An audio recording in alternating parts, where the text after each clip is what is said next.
Waldo Jeffers had reached his limit. It was now mid-November, which meant he had been away from Marcia for more than 2 months. True, when school had started, and she'd gone off to Wisconsin, and he to Atlanta, she had promised to maintain a certain fidelity. She would date occasionally, but merely as amusement. She would remain faithful. But lately Waldo had begun to worry. He had horrible dreams.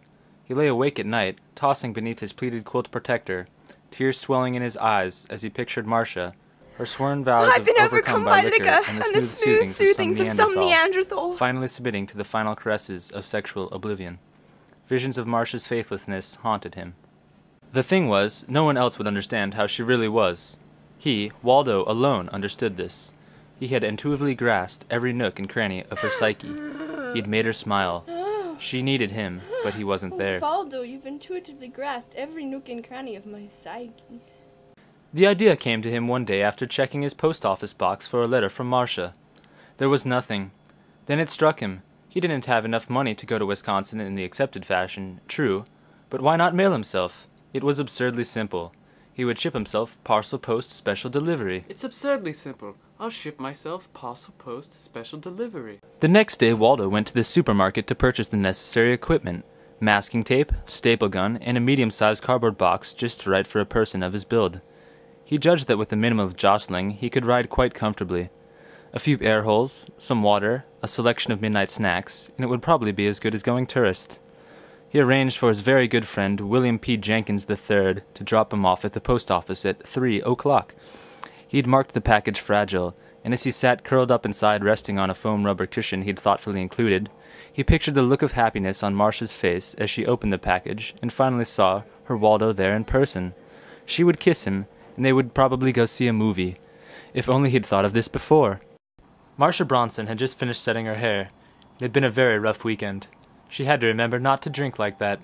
Bill had been nice about it, though. After it was over, he said he still respected her.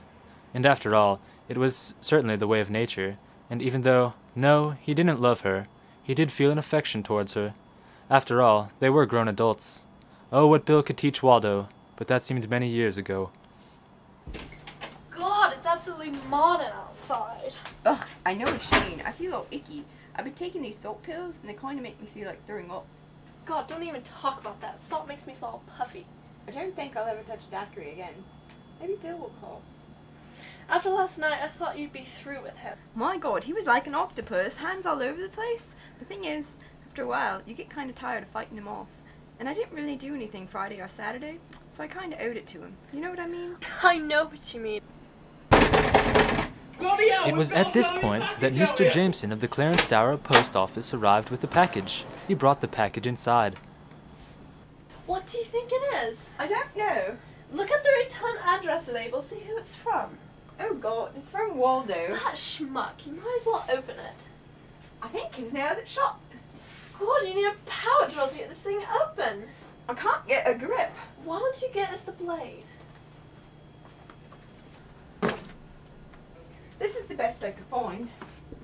Here, you do it. I think I'm going to die.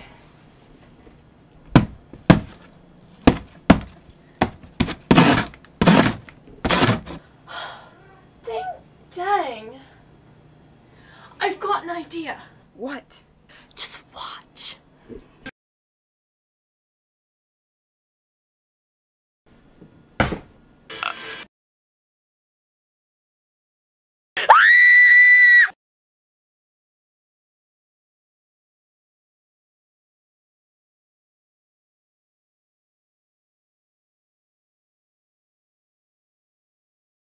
Wait, it's not over. I'm never shipping myself again. I'm always gonna fly Delta. Yeah.